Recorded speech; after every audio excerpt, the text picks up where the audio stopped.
Vito, baby.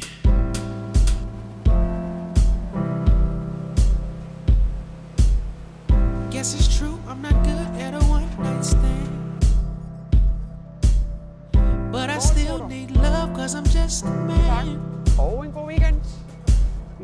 These nights never seem to go to plan. I don't want you to leave, will you hold my hand? Oh, won't you stay with me?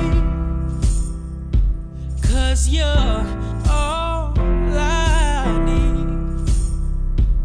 This ain't love, it's clear to see. But darling, stay with me. Why am I so emotional?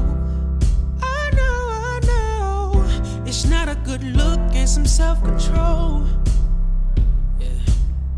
Deep down I know this never works. Oh no, but you can leave with me so it doesn't hurt.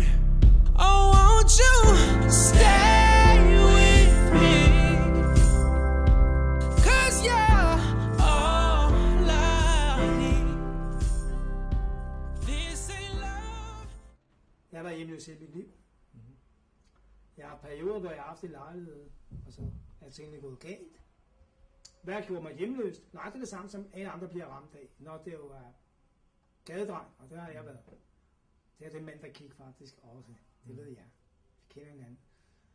Jamen, så er det fordi, du stikker af fra problemer i hjemmet, ikke? Eller det, der hedder sig et hjem.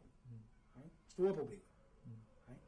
Seksuel misbrug, vold, stoffer, elendige skodforældre. Så søger du gaden. Der er ikke nogen, der er så dumt, at de siger, nej, jeg vil sgu være hjemløs. Jeg vil være junkie. Jeg vil misbruge firmaets penge, fordi jeg skal spille. Ikke? Altså, eller jeg vil misbruge børn, eller der er ikke nogen, der vælger det.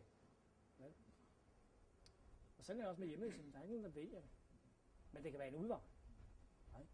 Men det er klart, er du ude på gaden, så har du frihed til at kede dig. Frihed til ikke at ane, hvor du skal gå hen. Frihed til hele tiden at skulle lave penge, og hele tiden at tænke på vejret. Er det smart at stå her? Er det smart at sove her? Så du har frihed til rigtig, rigtig mange ting. Men så er det fandme godt, at vi har hjemløsavisen, for det giver sgu en hverdag. Det gør til, at du kan holde det ude. Det gør også til, at du begynder at tænke på at komme videre. I den ene eller den anden retning. Man må så også godt sige skål.